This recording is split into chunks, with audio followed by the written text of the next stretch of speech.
Good evening, everyone. Can everyone hear me? Okay. My name is Jim Ryan, and I'm the Dean of the Harvard Graduate School of Education, and it is my delight to welcome you to tonight's Askwith Forum, featuring Anne Sweeney and our own Professor Sara Lawrence-Lightfoot. Joe Blatt is going to follow me and give a more formal introduction and frame the conversation. I just wanted to begin by welcoming you and by giving a few words of thanks. First, thanks to Anne Sweeney. We've had the pleasure of hosting Anne this week. Anne is an alum of the school, and she is here as a Dean's Distinguished Fellow. This program allows us to bring some of the most interesting, knowledgeable, and influential actors in the broad field of education to campus to enhance our community and our intellectual life. And Anne has been extraordinarily generous with her time here, attending classes, meeting with faculty and students, and participating in tonight's conversation.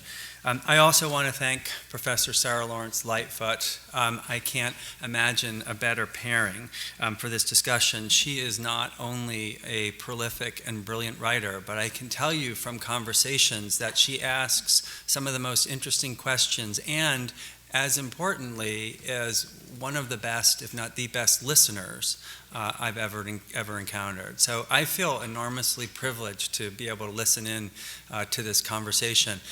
I would like to claim credit for what I think is just a brilliant idea behind this forum, but I can't because Joe Blatt is sitting in the audience, and he would know that I was not telling the truth. This is really really Joe Blatt's idea. Joe is a senior lecturer at the Ed School and the faculty director of the Technology, Innovation, and Education program. He has been serving as Anne's faculty host this week and has done an absolutely phenomenal job in organizing her visit.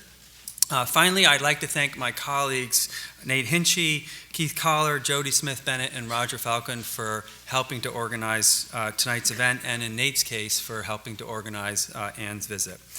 Before I hand the podium over to Joe to more formally introduce Anne and Sara, I'd like to invite all of you to a reception immediately following the Askwith Forum across the street in the Gutman Library Cafe. I hope to see all of you there. And with that, Joe, thank you, and I'll hand it over to you, and welcome to everyone.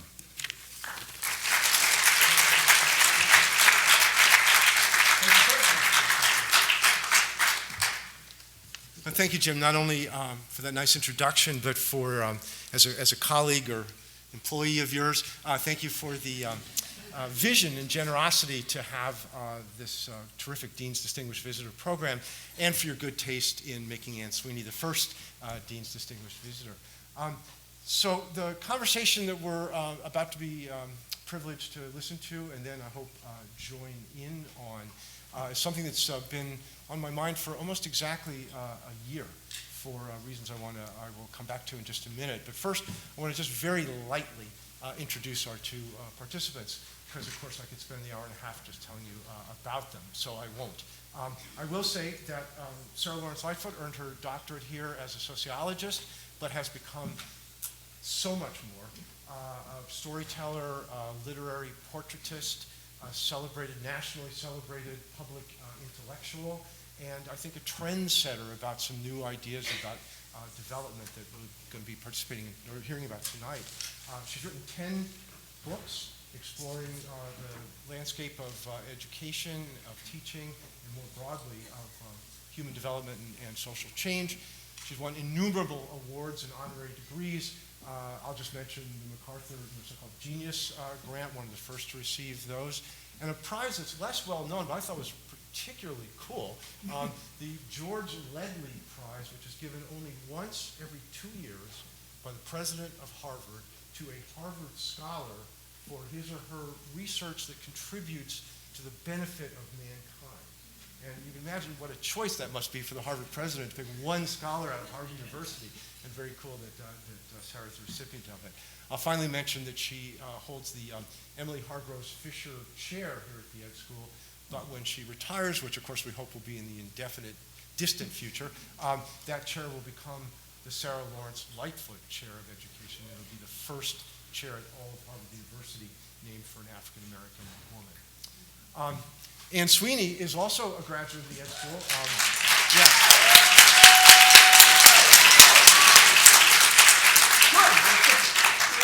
reaction. I was waiting. So Anne Sweeney is also a graduate of the Ed School, where she studied here with Jerry Lesser and others who inspired her to pursue a career in television and media. And I think it can only be described as a meteoric rise. After graduation, she went to Nickelodeon and Nick at Night, and in 12 years went from being a receptionist to being vice president in charge of program development.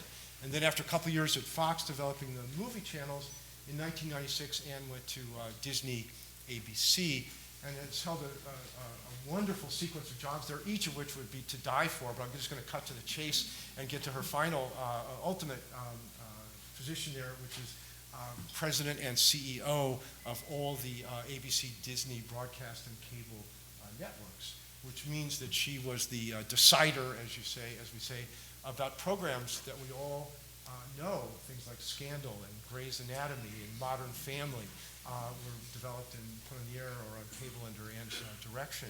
She also oversaw the whole Disney family and children's series of networks, including Disney Junior, the Disney Channel, Disney XD. So those of you who have kids or studied children's programming will know Good Luck Charlie, Lizzie McGuire, some of the really popular shows, Doc McStuffins, and my own favorite, Phineas and Ferb. So these are two people whom I have admired personally and professionally for as long as I can remember. But they're not necessarily people I would have put together in my head. They're really extraordinary accomplishments in two what you think of as different callings. But almost exactly a year ago, Anne announced her departure from this incredibly senior ABC Disney position to pursue a whole new direction and a more creative task. I'll let her tell you more about that. But I immediately was reminded of one of Sarah's most recent books called The Third Chapter, about the adventures and risks, the changes that people choose to undertake when they've reached a senior moment in their careers and want to try something different in their 50s, 60s, or 70s. And all that comes from changing both your passion and your career commitments that way. So I'm really think it's extraordinary that we'll get to see our foremost portraitist and interviewer talk about one of our foremost, most influential women in media and communications and business more generally, about her third chapter. So please join me in saying thank you and welcome to Anne and Sara for letting us.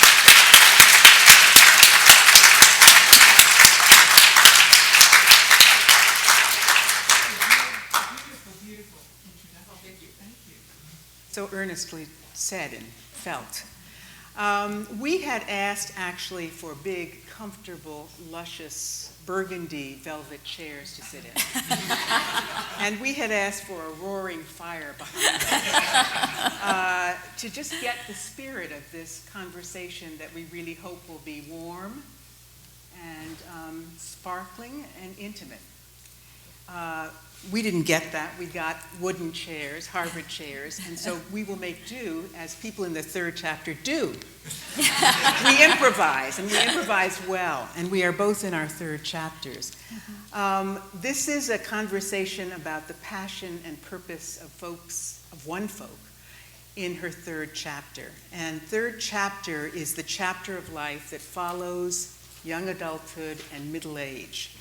And if you think about the fact that our lifespan grows longer and longer, the arc of life has changed for everyone. And it means that the period between 50 and 75 that I call the third chapter is no longer the final chapter of our lives, if we're lucky. It is the penultimate chapter of our lives. And there are lots of people who are looking for ways to make that chapter meaningful and different and creative and challenging and restless, you know? And so I spent a lot of time talking to scores of people in their third chapters about their lives. And one of the things that people said was that this was for them the most sort of tender and treacherous, the most terrifying, but the most exciting and challenging, generative, transformative time in their lives. when they could let go of some of the caution and some of the focus and purpose that had been part of their earlier lives. And so they wanted to talk about what motivated them to make these changes. What were the losses and the gains as they moved from something very familiar to something very strange, something old and comfortable to something new and uncertain. They wanted to talk about those things which they had to unlearn in order to really invest in the new learning in their third chapters. They wanted to talk about what it felt like for them to leave places of status and station and power, with a role definition that had grown certain and clear to something which was far more uncertain and far less clear, that required that they really begin to learn newly like children, but not want to be infantilized in the process or too vulnerable in the process. All of these were kind of things that we talked about, which were very revelatory and interesting, I think. So this evening, we have the opportunity of hearing about a third chapter journey from someone who has, I think, done something really extraordinary. Joe described the meteoric rise. I loved that. The meteoric rise through up to where you are now, cutting to the chase, where you were a year ago, at least. And I thought we would begin by sort of looking back at what you left, and then moving forward to think about the transition, to think about the impulse that you had to leave, and then through the transition, and then where you are now. But in looking back, particularly for those of us who don't know very much about the inner life, your inner life, or the inner experience of being in that kind of environment of Disney and ABC, could you tell us a little about your experience in this meteoric rise? How, in fact, you developed the strength, the courage, the chutzpah, or whatever it was that moved you and kept on moving you forward? And what were the personal qualities in you that allowed that to happen? Well, I think it's interesting. You've just reminded me of a conversation that happened one Thanksgiving at my table. And we had some in-laws in town, and the cousins around, and the father of one of the cousins said, "I want my daughter to grow up to be a businesswoman." And he turned to my sister and he said, "I want her to be like your sister," which didn't make my sister very happy. Yeah. And he said, "I want her to go to math camps. I want her to do this. I want her to do that. Enough of this being a ballerina. Enough of the art classes that, her parents are making her take." And my sister turned to him and said, "So you want her to be like my sister?" And he said, "Absolutely." And she said, "Well, just so you know, my sister was the ballerina." And it's an important thing to say, only because I think women in business and men in business have been stereotyped. They're supposed to major in business. They are supposed to go to business school. They are supposed to intern at certain places. I found out, at least for me, that wasn't true. I looked at business as a story. And my background as a 9-year-old or 10-year-old ballerina also encompassed the theater, and it encompassed the arts. I was that kid in the family. And I think there was a great deal that I learned about perseverance. I learned to be fierce. I learned to be competitive. I learned to look beyond the boundaries that were in front of me. And I didn't think at the time, wow, this is great training, to become the president of a division. I was thinking, I just, have to survive this ballet class or this ballet teacher. So I think that that's an important piece of the story. As far as a meteoric rise, it certainly didn't feel like it. I graduated from the ed school in 1980 thinking, here I am, world. I have my master's degree from the Harvard Ed School. And everyone looked at me and said, "That's nice." And I went into I got a job at a business I was curious about. It was Nickelodeon. And I was the 10th employee hired. And 10th one in means that I was an assistant. In those days, we were called secretaries. And I was the relief receptionist when the receptionist went to lunch. Because that's what you did in a new business. We hear a lot about startups today. Startups yesterday were cable networks. And they weren't well funded. And every year when we wrote our budget, we wrote a shutdown scenario because we didn't know if we would make it. The best thing was that we all learned how to do everything, or at least appreciate what other people did in their jobs. And that was another important piece. I realized that to survive, I had to keep learning. I had to keep pushing myself. I had to keep pushing myself toward things I wasn't especially interested in, but I needed to understand the larger puzzle. And then it was really curiosity which drove me to accept a job working for Rupert Murdoch. I started FX for him because he was ready to start cable networks, and he wanted a lot of live television, so I had to learn how to do live television. And then it was really the ed school plus my 12 years at Nickelodeon that drove me to Disney. Because when you grow up at the ed school and at Nick, you're curious about Disney. You wonder, how do they do what they do?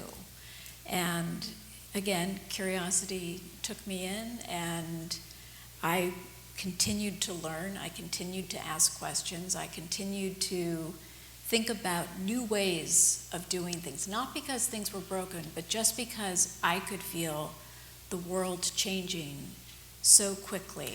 Can you give us an example, of that kind of maneuver that you just described? You're curious, and so you want to see the big picture. Can you give us an example of relating to someone and being able to make that move? Relating to, meaning? In other words, rather than sort of describing it in sort of abstract terms, can you give an example of a story? Can you tell us a story about how you made a move from one thing to the next thing, to the next thing? How you contact people, how do you talk to people, how do you? It's interesting. I read about Nickelodeon in Gutman Library. I read about, and I was amazed. I read about a channel that was started in Ohio, and it was devoted to kids. And I thought, what do you do for kids? Thinking it was 24 hours a day, but it was 12 hours a day. And I started to think about that, and we often talked, because this is the spiritual home of Sesame Street, we would talk about Sesame Street and its beginnings, but we hadn't talked about nothing new had really happened since Sesame Street. Shows had come on the air, but there wasn't anything that had been that dynamic. So the story is that I moved to New York after I graduated, and I tried to get a job at Sesame Street, and they didn't have any openings. And I never forgot that I wanted to be in kids television. I came to Harvard to gain background and knowledge, and I wanted to be in kids television. So I took a job because it was just a job at a production house, thinking I might learn something. It was started by Ted Keel, who had been a labor relations arbitrator, pretty famous one, who had settled the newspaper strike decades ago in New York. And I thought, well, he has a fresh take on production. Sadly, it closed down after 3 months. And during the process, we produced a show called Election Night Live, where we covered the 1980 elections. And I had to work with a lot of people from outside our little company, and I worked with a man who sold programming. So he was selling Election Night Live to television stations around the country. And when I lost my job, I called him, and he said, well, what do you want to do? And I said, I want to be in kids television. And he said, well, why aren't you at Nickelodeon? And I said, I don't know. Why? I don't know why I'm not there. And he said, well, let me introduce you. So he made the introduction, but the introduction is one piece. You have to show up. You have to really be able to talk about why you want to be there and what you will contribute to this fledgling enterprise. So it was just not being afraid to talk to people about what I wanted to do. You know, what part do you think being a woman had in all of this? How did you feel as a woman in making these moves and you know, following this trajectory? How were you treated and how were you perceived? And I had no fear probably for the first, well, while I was in the cable space, because our office at Nickelodeon had 9 women and 2 men. So there really wasn't any arguing with the numbers. This was a comfortable place. And I also worked for Jerry Laybourne, who had been a former teacher, and she was a fantastic teacher. So I was her assistant, but I was learning, and she would give me something to read, to watch, to do that wasn't filing or answering the phone every single day. So I felt great. I felt that I had endless possibilities. I was in a very small company. The only thing we were afraid of was being shut down. And then MTV was born, and MTV Network started to grow. But the average age of the company was 26, and I think it was 50% women and men. later on, when you left Disney, what were the numbers like? Later on, the numbers were not as good. The numbers of women in executive positions, it's easy to look at the pie and say, oh, look at us, we're 50-50, life is great.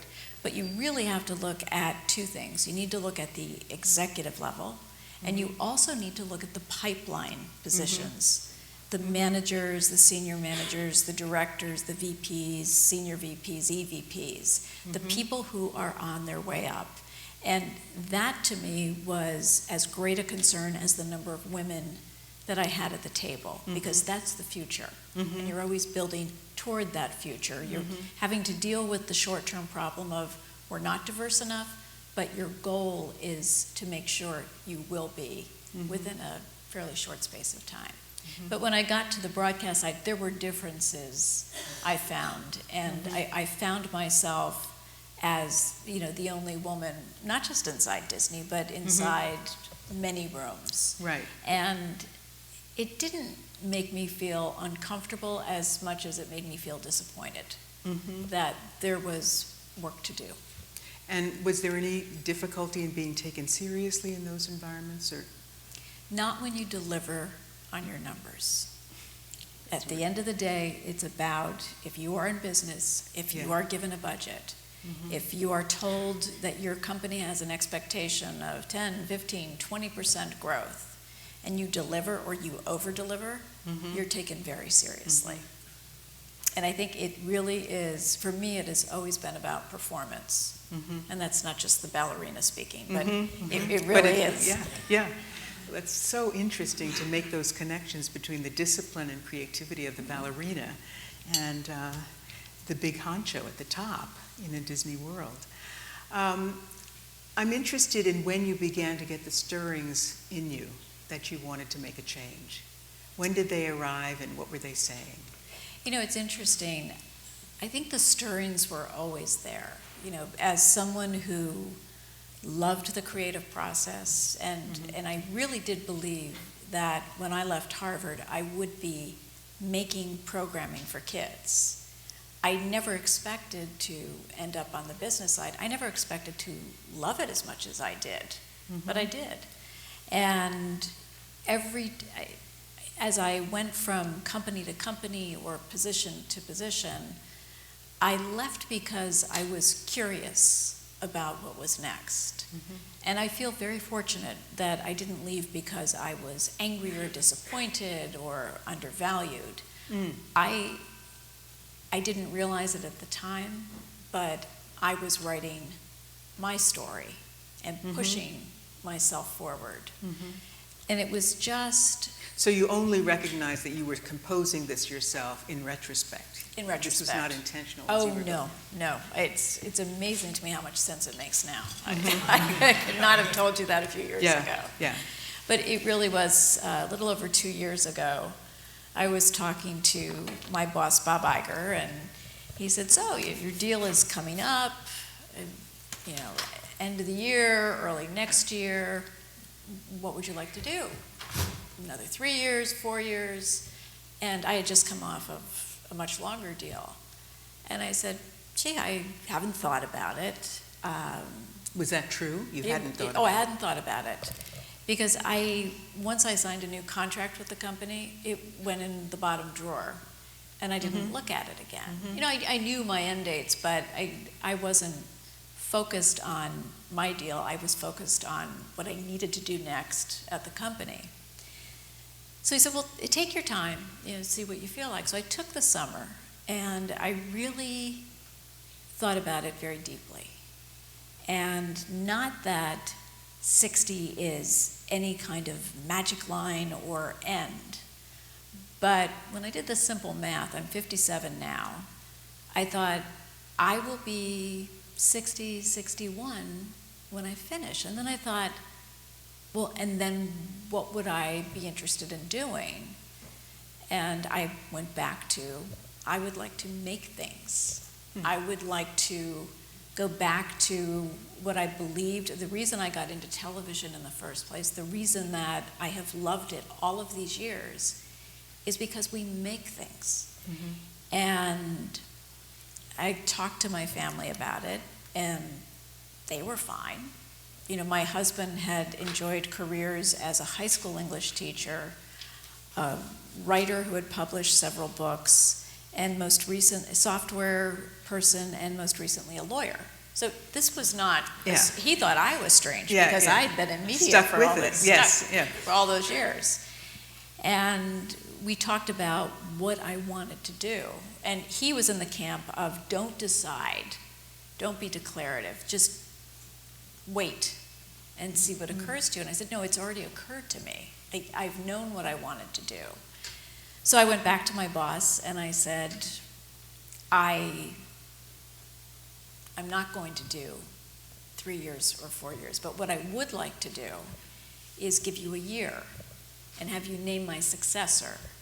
And then I think this is the person who never got to teach in me. I will create this curriculum of the 5 or 6 big things that we need to accomplish in this year, and I will stay there with the successor as we go through all of these things, and then I will leave. I've been gone a month, and it was a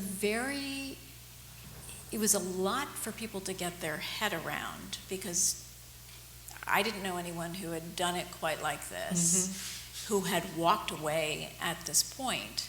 But for me, I felt that staying and mentoring for that year would give me a feeling of completion. I knew what needed to be done, and I would feel very good about having left things in good shape and in good hands. So you really did stage your exit very carefully. I did, out of respect for the company, my boss, my colleagues, all of whom I hold in high esteem. I hate disruption, unnecessary disruption in business. I love it when we're thrown a curveball by a new company or a new technology. I despise it when you have personnel changes and they they just take on a life of their own, and people forget that the company is important and the shareholders are important. So this urge to move, you're saying, was in you for a very long time. It had been building for a very long time. Right. And so it evolved. It wasn't like a epiphany, I need to move on.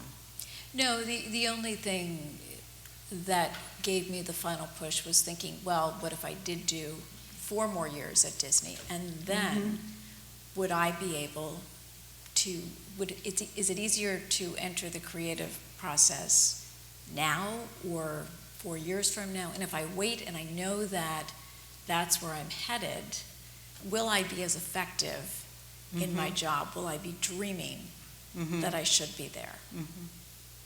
Was there anything in you that worried about leaving this job that had so much status and so much power, that had so much definition, public definition, and going to a place where you would not be as visible or known, and where you'd be making your journey much more on your own? Oh, of course. You know, I'd be lying if I said, oh, I never thought about any of that. But Yeah.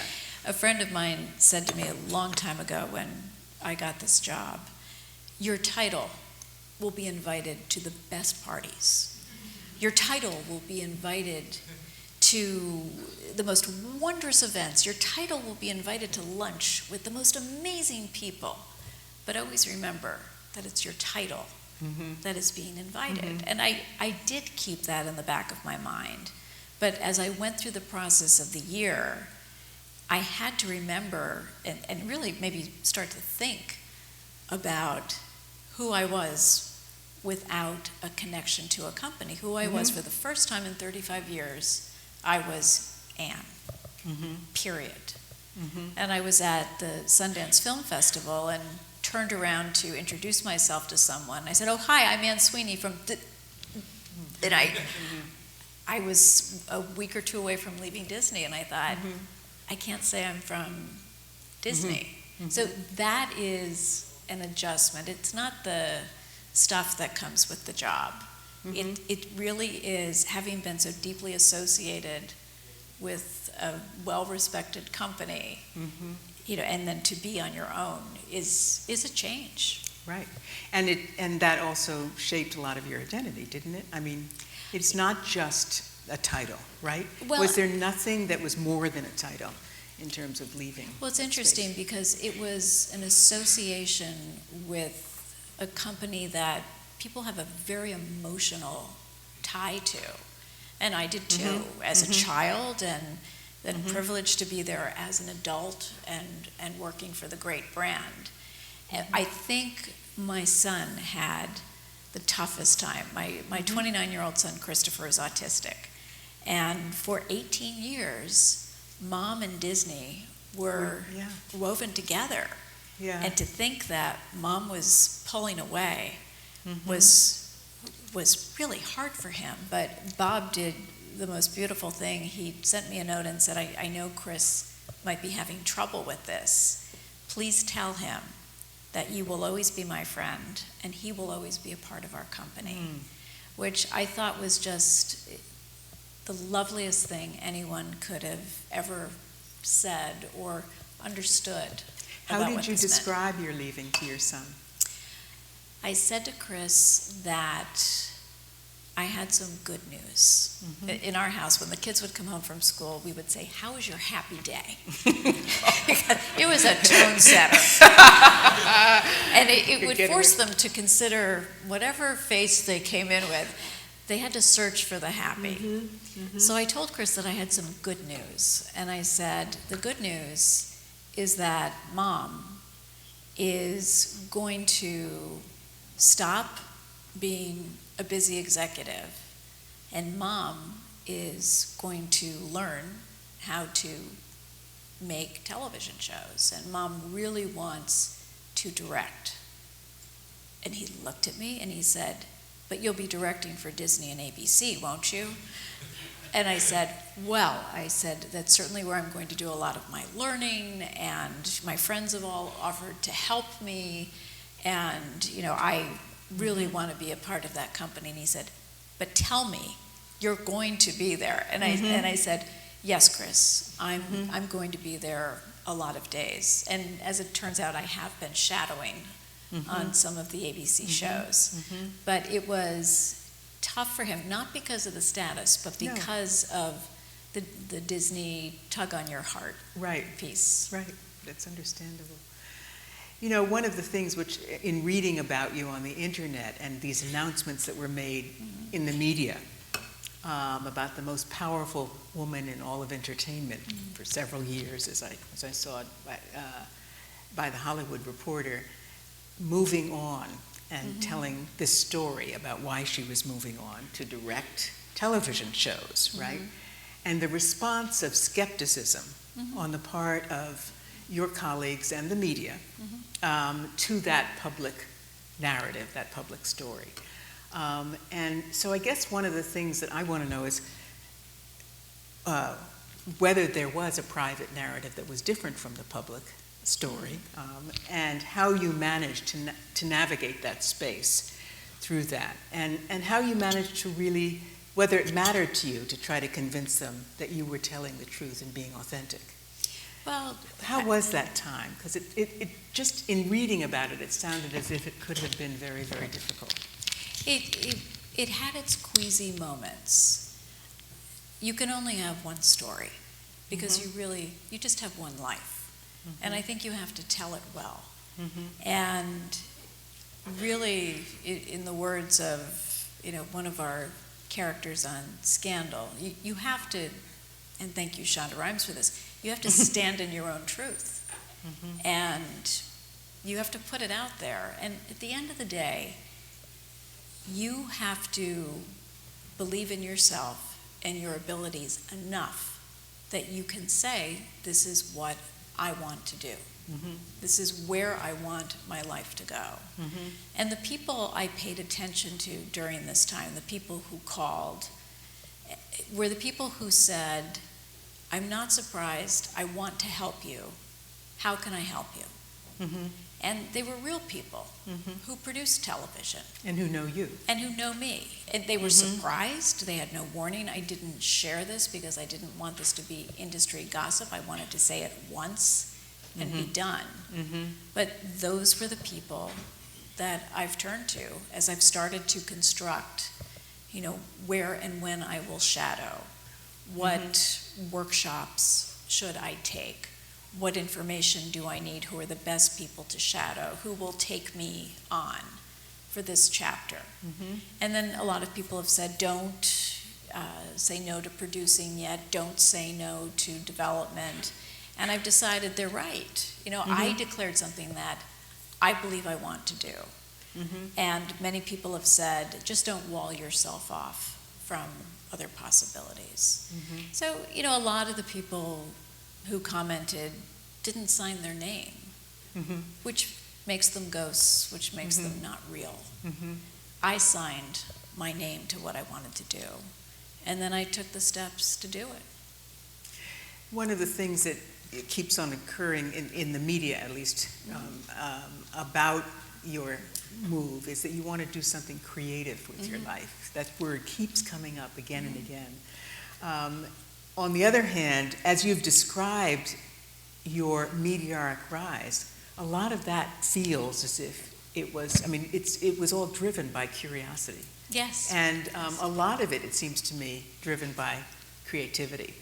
So I'd just like you to muse out loud a little bit about what you mean by creativity. Creativity. And how it gets sparked in you.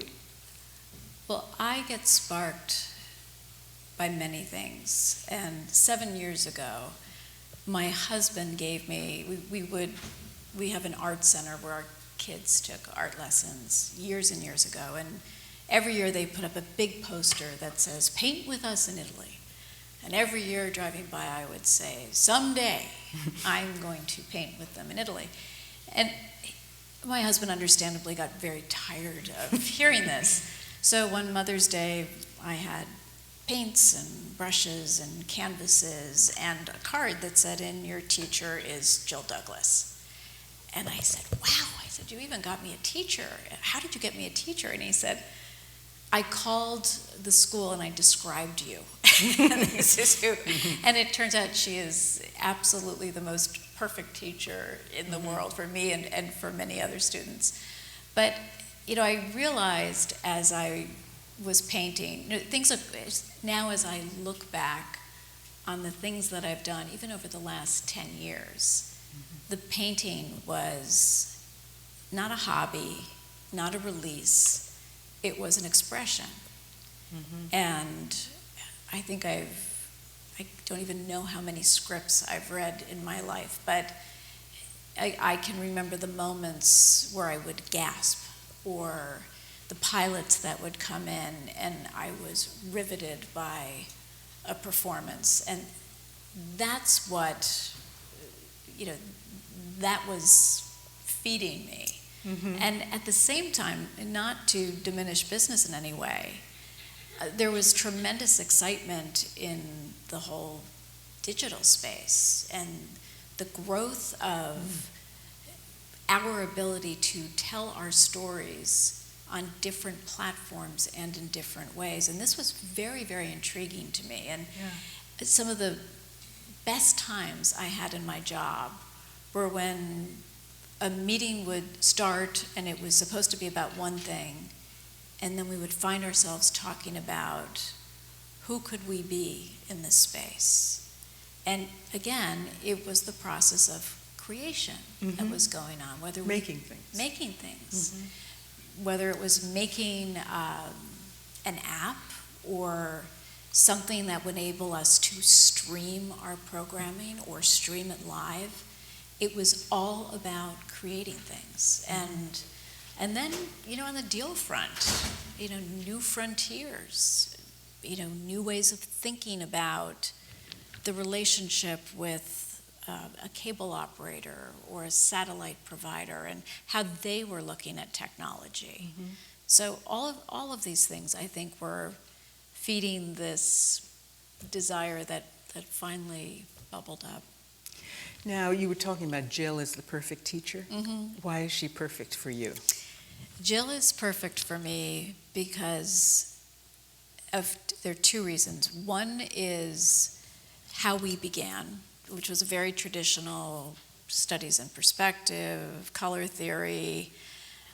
Then I did my first still life, and then I did my first landscape. And then she asked me one day, what do you want to paint next? And I said, well, I had a picture that I'd taken of my children on the vineyard years ago, and I've loved this little snapshot. And she said, well, do that. And I said, well, I can't do that. I don't know how to draw. And she said, you don't have to know how to draw to paint. And it was the most freeing thing to hear that I didn't have to know something that I thought I needed to know to do this painting of people that I loved. I learned a lot in that painting. The other thing that Jill has done consistently, as we go through a lesson, we are just in a box for 3 hours, no phone calls, no interruptions, no nothing. She will talk about other artists, and I find myself going on Amazon after my lesson, and I now have a huge collection of used art books, but it really has been learning how other people developed, how their art developed. No one was perfect when they started. And when someone talks about, well, not his best work, I can point to a lot of mine that aren't my best work either. But it was learning about other people's journeys that was inspiring in many different ways, or just inspired me to be more creative. I was looking at an artist's work, someone who had used a palette knife, and I had taken a lot of photos on a trip, and I was talking to her and I said, I have to work with a palette knife. I now see that these pictures are meant to be painted a different way than I've been painting. Wow. I'm just sort of struck by your saying that you chose to mentor the person that followed you, your successor, I guess, and that's something which you set up as a way of being responsible to the company and also feeling as if you had completed your work there. It was a way to end. It was a beautiful kind of, it was maybe not beautiful, but it was an exit that satisfied, right? Yes. To be able to do that and pass it on. And I wonder how you mentor and whether that's one of the things that I just, in my own life, have felt about my third chapter is sort of recognizing how important mentoring is to me, and I remember earlier on in my life feeling as if I didn't, when people would say, I want you as my mentor, I would think, I don't want to, it just felt heavy and burdensome. and it felt as if they were saying I was old and they had to follow in my tracks. But now I feel as if it's a huge responsibility of mine, right? And I really relish it. I enjoy it. So I'm wondering whether that was also, that mentoring process that you went through was really part of your movement into this new chapter. I think it helped me move gracefully into my next chapter.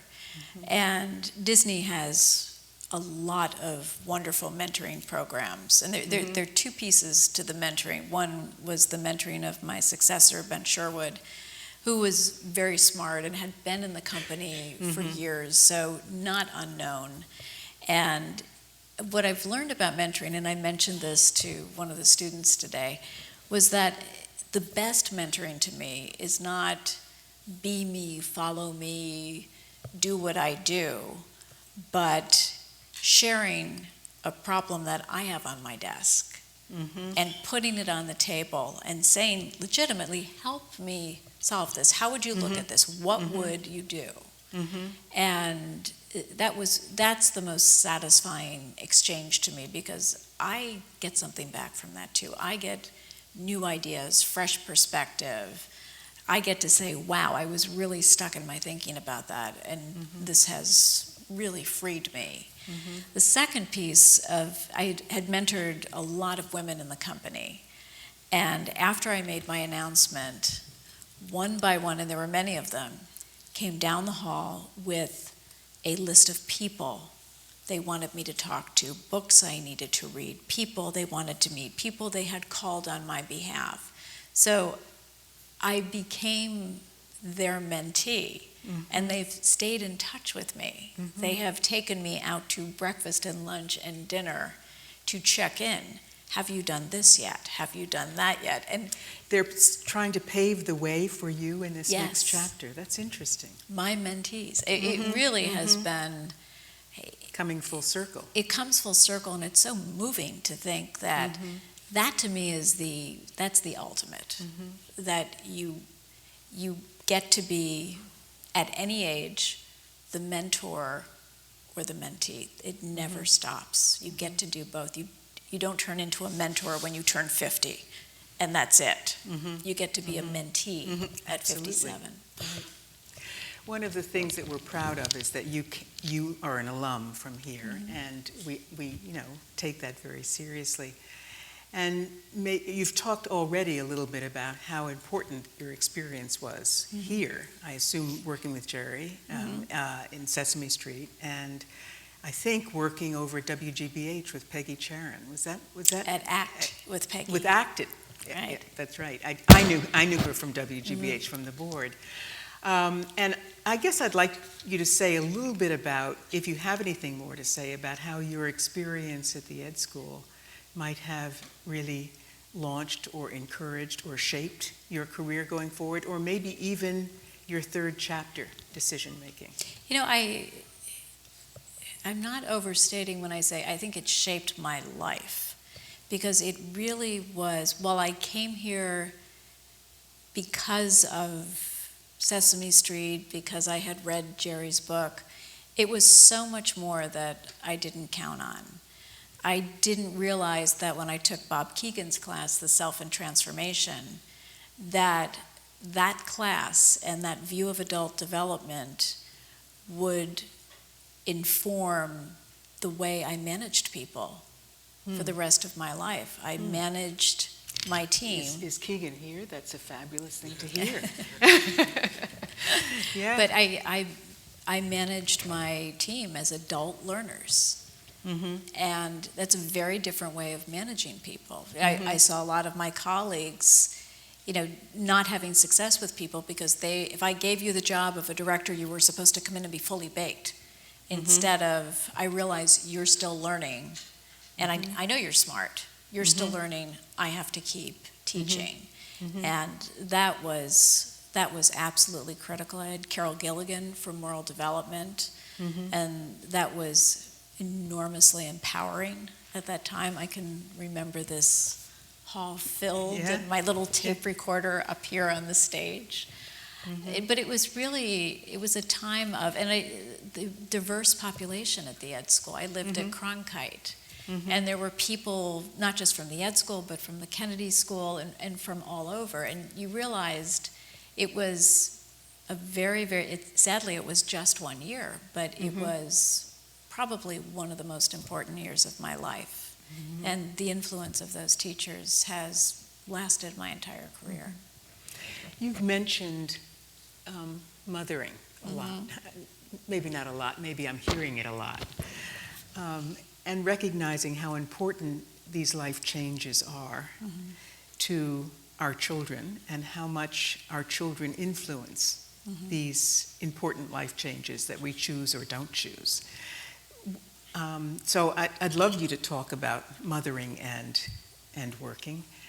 But also, I'm thinking about a number of people that I spoke to for my book, The Third Chapter, who talked about in making this third chapter change and decision and taking those risks and going on new adventures, they were back in touch with their own parents, that it seemed that they wanted to be able to tell their parents and maybe even be blessed by their parents in this way, whether their parents were alive or not.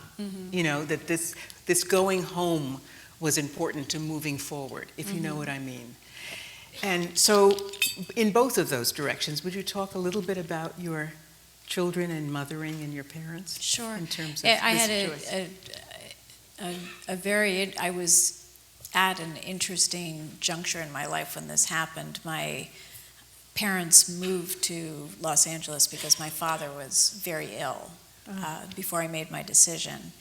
And my father and my mother knew about my decision. They were retired educators and didn't faze them one bit. You know, I was thinking, they're very traditional. They're going to think I'm crazy. And my mother looked at me and said, well, finally, you'll be doing what we thought you would be doing. And it's like the ballet dancer I know. story. I mean, it was The all written ballerina's already. back. The script is written. Yeah. So they understood. And my father died the day before the Emmys. And I hadn't focused. He declined very quickly over a very short period of time. And I hadn't been thinking about the Emmys or the duties of that week. There are many events that you have to attend. And my father passed, and we were all together. Our family was there. And I made one phone call and told my assistant what had happened. And could you just let everybody know I'm not going to be there. And it was very interesting. My father was my peaceful, very lovely, deep, warm side. And my mother is the driving force of nature person. So the other side. Yes, I'm split right down the middle. But I thought, of my father's grace and his passing, and he did in a very odd way at that moment lift me out of what would have been a very strange night at the end of your time, and everyone knows you're leaving, and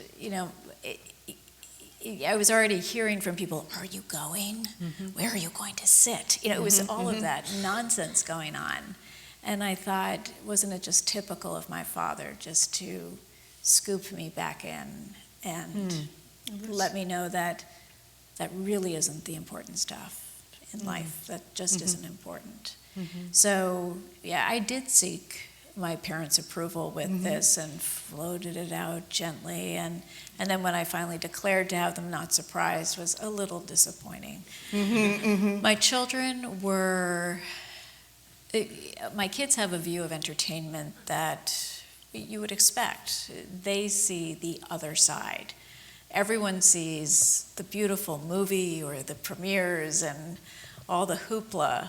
They see mom on the phone at 4 a.m. And the joke was, every dog we had, just knew whenever the phone rang at 4 to sit at my feet and be my footrest. It was just, so they knew the hours, they knew the travel, they knew the downside. The costs. They knew the costs, and they appreciated the costs. And my daughter, Rosemary, is turning 25, was like my parents about this. And she said, I think you're going to be so happy. I think this is a good decision for you. I mean, my wise 20-something. But it really, no one in my family, not my husband, my kids, or my parents, had a don't do it reaction.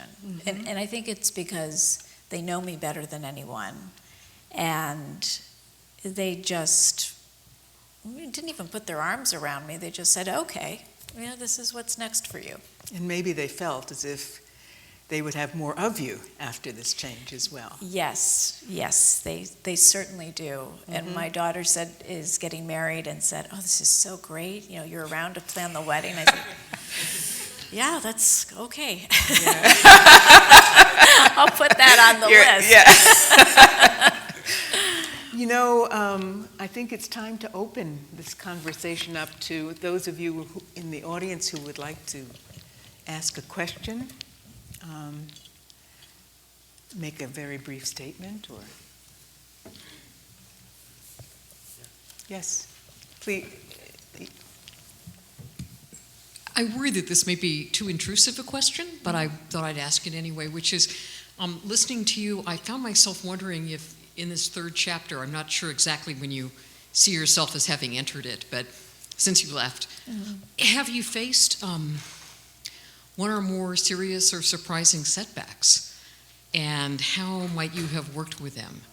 Or if you haven't yet, is there one you might be anticipating and thinking about? If you don't mind sharing. Oh, no, I haven't yet, because it's still too early. I haven't gone beyond shadowing. I'm not a legitimate working director. The first setback will be, I really mess up a shot. And in television, there's a cost to mistakes. So I'm anticipating that one. I'm anticipating, hopefully not very many expensive mistakes at the cost of the shows. I have questions. Will I work? Will I get work? I'm taking it seriously. I think I've lined up everything I need for the moment, but I know there will be more. I think I may choose materials sometimes that I'm not comfortable with because I feel I have to do it. I'll make all the same kinds of mistakes I made at different points in my career, where I jumped in, I wasn't prepared, or I was too prepared, or, I'm anticipating those now, but I haven't really gotten going yet, so it's all in the future. Hi, good evening. Thank you so much for being here and for your thoughtful questions, Professor Lawrence-Lightfoot. My name is Alicia Stewart. I'm a Neiman Fellow here this year. And, so many people who are hearing your story who have always wanted to be creative are so inspired by it. And I'm really curious if you could name your life so far, a title of a show or a film, what would it be? And what do you anticipate it being for this third chapter? And you get extra credit if it's one of Shonda Rhimes' shows. Well, if I said Scandal, that would just... No, I think I look at Shonda as someone who has done it with, tremendous power and tremendous grace. And when I told her I wanted to be a director, she said, one of my goals is putting more women and minorities into directing positions. And I didn't know that about her. So she continues to amaze. But, do you want a title for, in the past, it just feels like one of those rolling comedies, that's slowly moving into a drama. So I'm not going to get any extra credit from you. Thank you. Hi. So if you had to pick, what's the one greatest piece of advice you've received? And then separately, what's the one greatest piece you've given?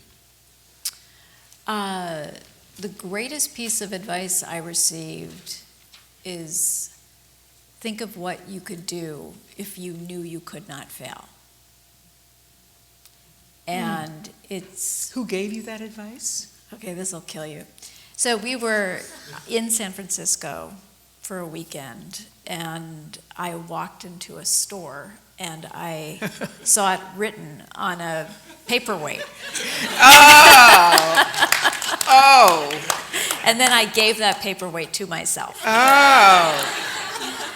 But I liked the idea that maybe you don't have to think about failure. Maybe all you have to think about is doing.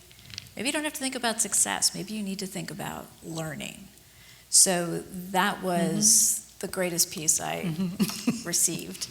The greatest piece I've given always has been that you should live a life that you're proud to live, and you should do it by your own rules.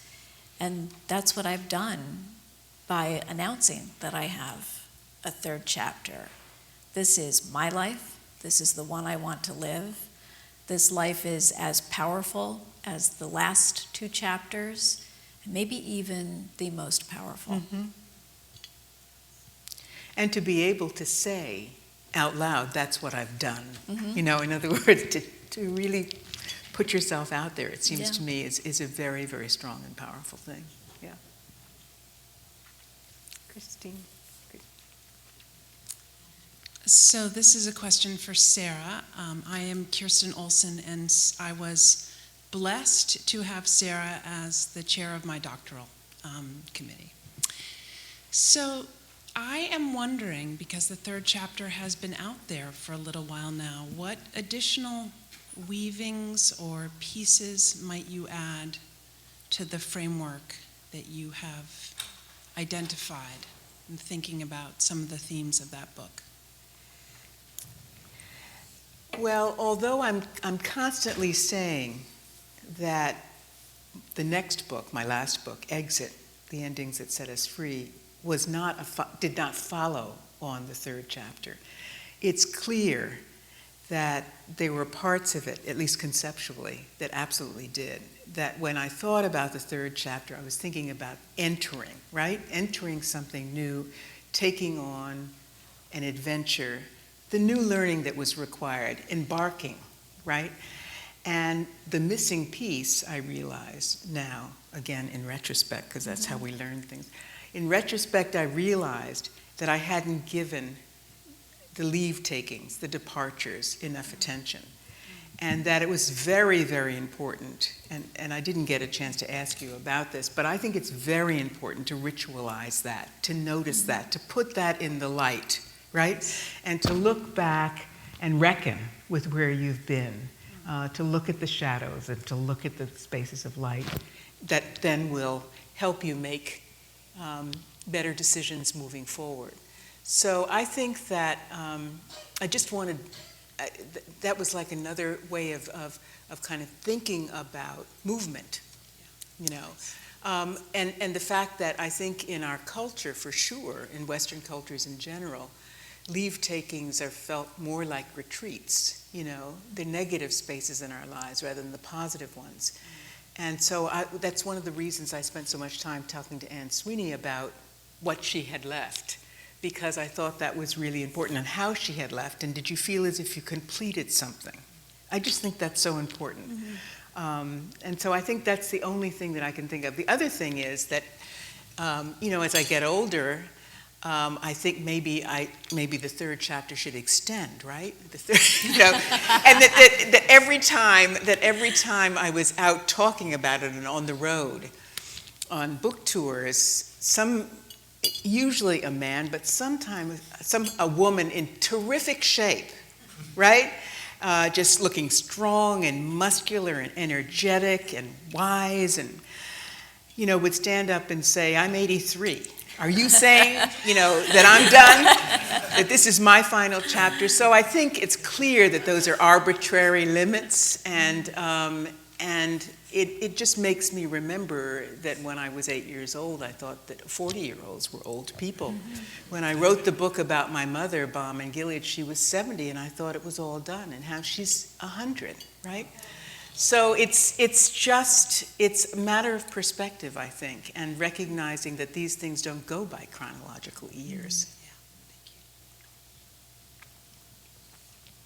Yes. I wanted to thank you both for a wonderful conversation. And Sara, you're kind of almost transitioning into what I wanted to ask you about, which is, I'm very curious about your own third chapter, and could you just tell us a little bit about it and your feelings about it? Well, I was hinting at it a little bit in terms of the way I see my role as a teacher and as a mentor. But I think that one of the things which is so fabulous about the kind of work that some of us do, and are privileged to do as teachers and as professors and as researchers, is that we get to pursue new ideas, new terrain, every single time we take on a new project. In some ways, I think about this investigation into the third chapter that I was doing, because we always sort of follow our own autobiographical stories, and our own impulses come from these preoccupations that we're wrestling with and we're unsettled about. And so I think that this investigation into the third chapter, which happened in my early third chapter, was the beginning of wrestling with that for me. And certainly in talking to the protagonists in this book, I saw myself mirrored back all the time, and then there are things like, I used to swim I love swimming. I used to swim across the pond, where we go in New Hampshire, and that, I stopped doing that. I just couldn't do it anymore. And so that was one of the challenges in my third chapter. I'm going to swim across that pond. Now I'm angry. I'm going to swim across that pond, right?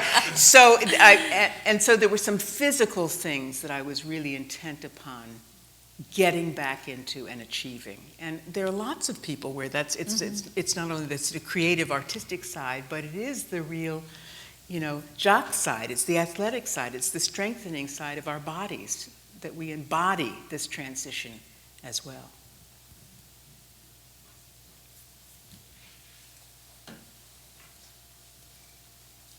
Hi, I have the privilege of just starting my third chapter in the last 4 or 5 weeks, and I'm an ALI fellow here at Harvard, along with a lot of the other ALI fellows in the room, the Advanced Leadership Initiative program.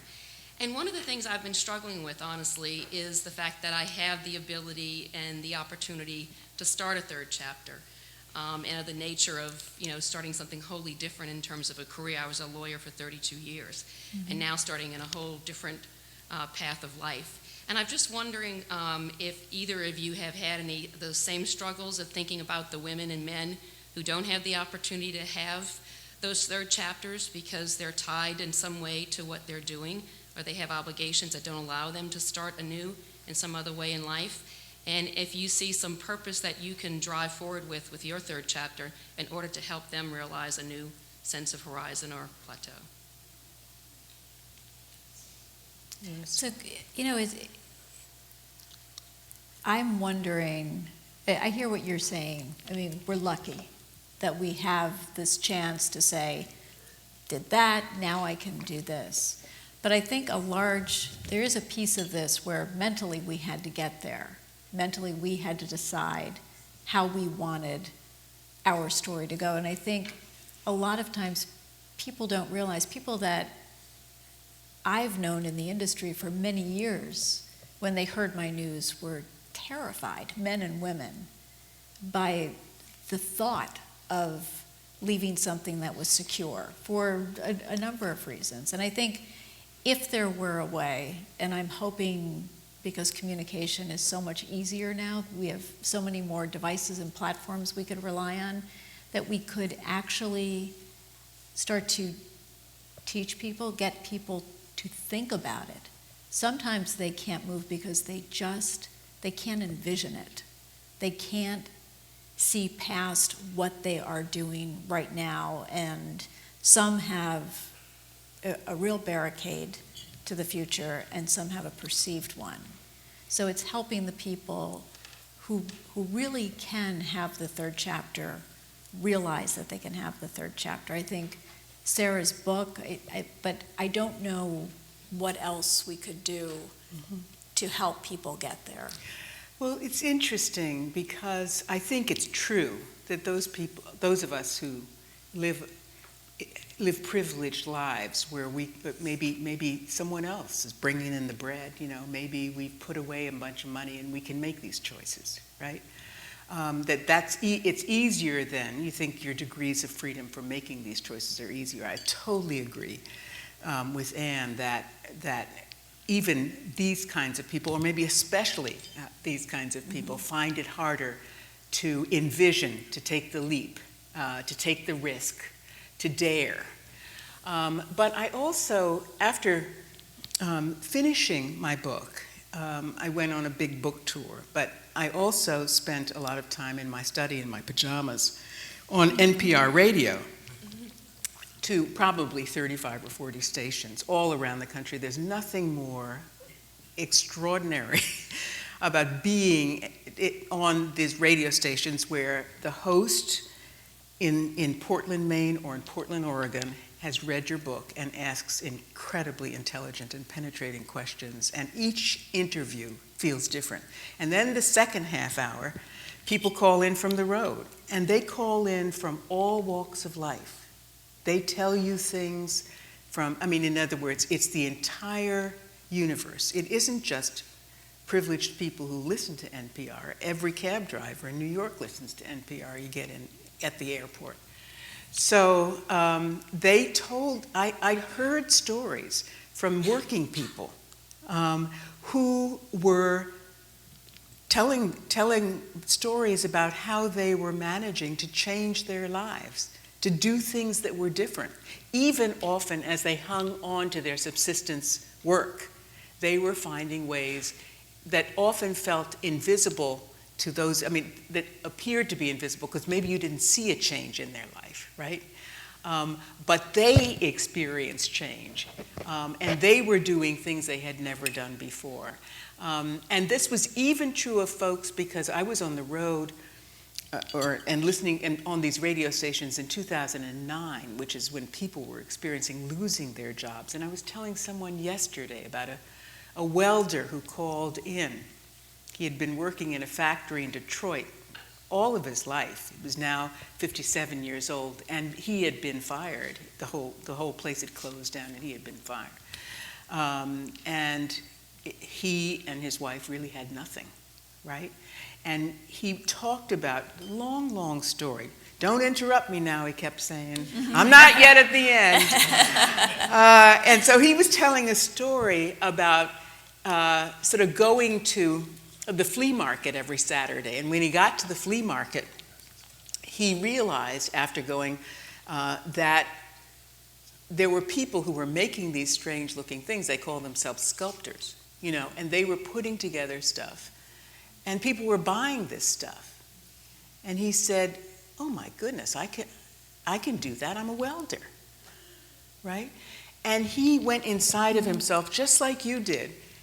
And that's how he put it. I went inside of myself and I said, Jock, what do you like? What's your favorite movie? His favorite movie was Jurassic Park. And he loved dinosaurs. He just loved the magic of them, the bulk of them, the mystery of them. And he went out into the shed behind his house and he began to put together these dinosaurs, weld them together. And, worked on them for a while, took them back to the flea market. First, he bartered them for other things. And then he realized, that people thought they were art. And one thing led to another. Anyway, he was telling us he was having a show in downtown Detroit at an art gallery. Wow. And this was just one of many, many kind of stories that people told about taking the leap, about recognizing the potential in them, about sort of the complex minds and creativity that go into making these changes, even under duress, because this was, he needed a job.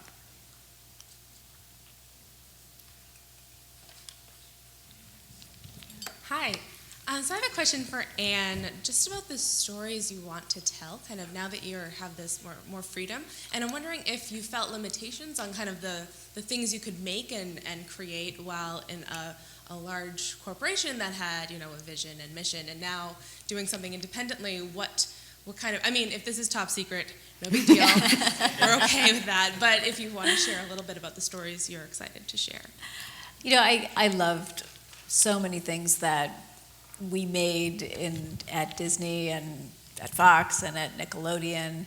And I think, in watching those things being made, it really did make me think about what I would want to do, which is your question. And I think I have to be very careful right now not to rule anything out. And while I've always been very attracted to great drama, I love to read it, I love to watch it, I'm just crazy about it. I have to be very careful not to forget about comedy. And I can't decide that I'm only going to do, this kind of television show. It could be broadcast, it could be cable, it could be Netflix, it could be Hulu, it could be Amazon. And that was one of the things that I got very excited about, was that the world that I came into with my career was very small. There were I think there were only 3 broadcast networks. Fox hadn't been born yet, and cable was new. And the world I'm living in now is massive and has tremendous opportunity for many, many different forms. So I'm going to allow myself right now to experience everything and then go with what, I'm drawn to.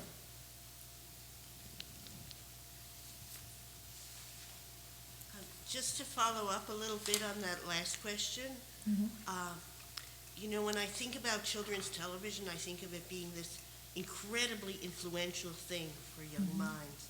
And I'm wondering if there are any themes, if there's anything you feel like is important to be putting out there for young minds at a philosophical level or a content level or something, those whatever 3 to 12-year-olds, like what do they need now? And is there something about now, besides the range of platforms that are available, but is there something about what material or what issues they're kind of confronting that they need to be hearing about now or see addressed?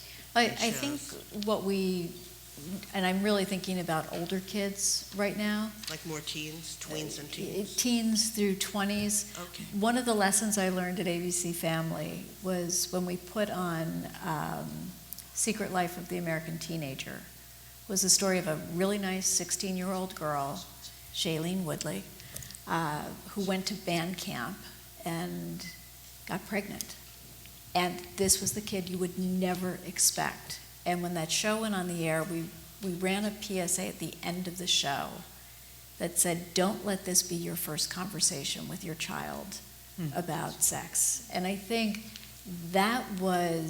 it's not the first show that's handled this material, but the lesson I took away was that when you're talking to this older group, that you are honest, you are authentic, you don't sugarcoat.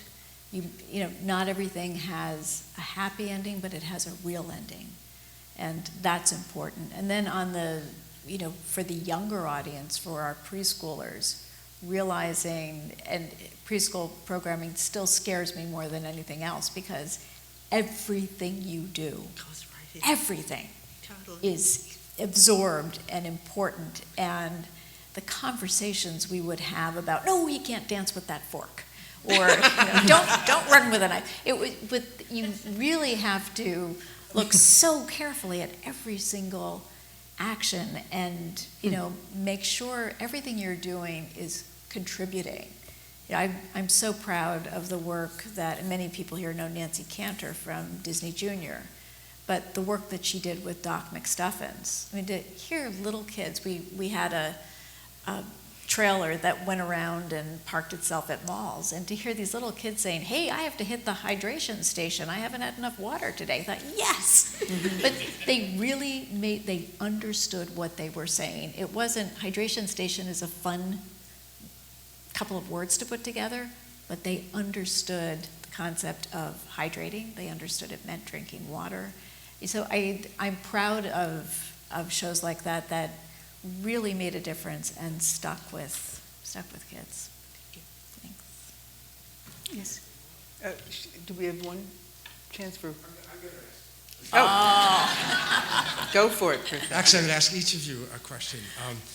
Sarah, you were kind enough to accept the invitation. Had not met Anne before, had maybe 15 or 20 minutes of just polite conversation before this session. I wonder if you'd tell us, just very briefly, what do you do with a subject, the people you actually write about? What kind of time do you spend with them?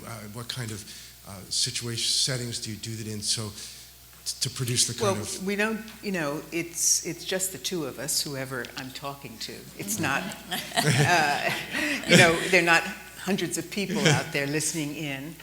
And I'm there with a tape recorder, right? And I'm taking notes, and I'm asking questions, and I'm doing much more listening than I did this evening.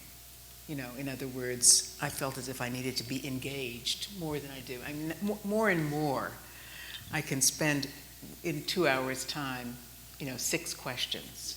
In other words, just people sort of weaving their own stories, and then sometimes I did what I did with Anne, which is if I'm feeling that it's sort of abstract, what's being said is sort of abstract in general, I'll say, can you give us an example?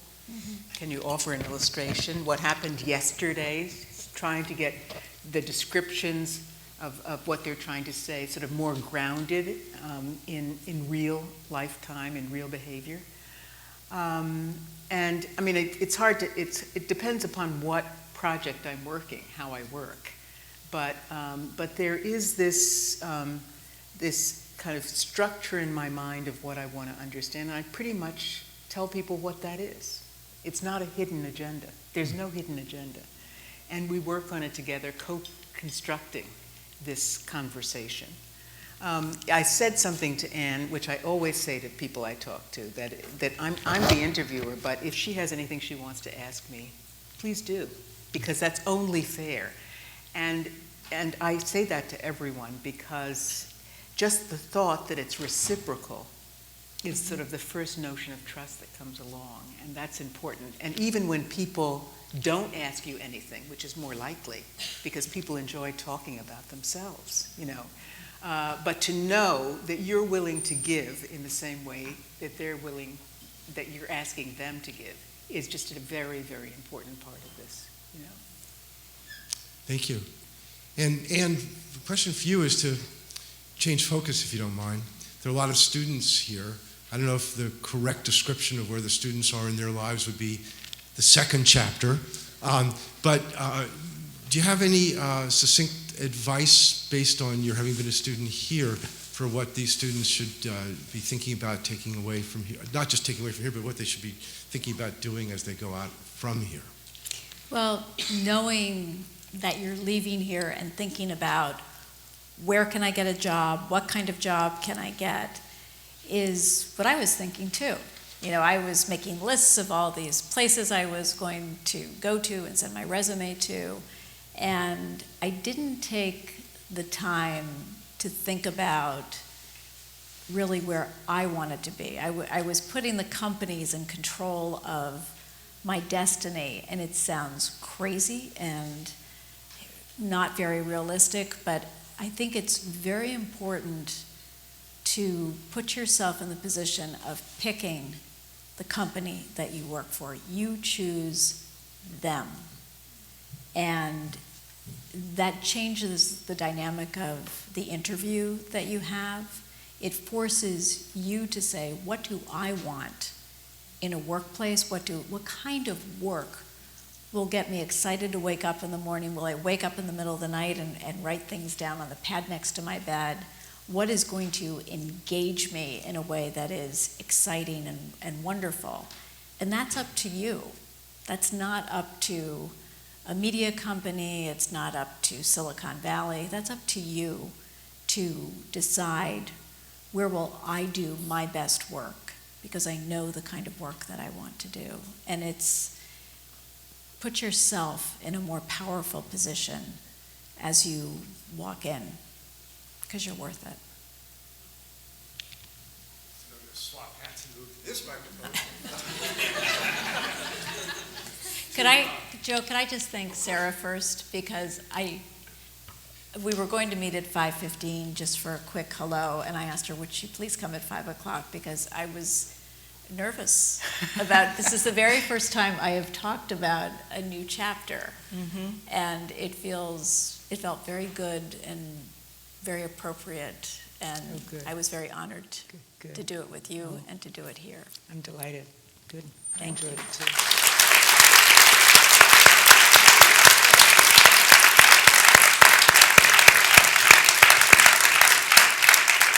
Doesn't leave me with much to say, does it?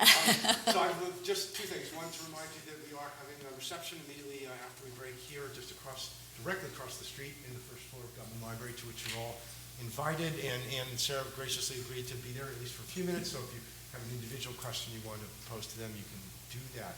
The others, I just want to say, very much following on what you, Ann, said, Ann, that one of the themes of Sara's book, the third chapter, along with adventure and risk and passion and so on, is courage, right? It really takes courage to go out in new directions. I think it takes courage for you, Sara, to sit in front of your family and community and practice your methodology and show us how you do the wonderful work that you do. So I appreciate you doing that live for us. And Ann, of course, the courage of reflecting on something so personal and so new and fresh, and being willing to do it for our community. And doing it in both of you in a way that just felt very intimate. I hope you all agreed that you really felt like you were just outside the living room getting into this conversation. So thank you both so much. Please join me in thanking me.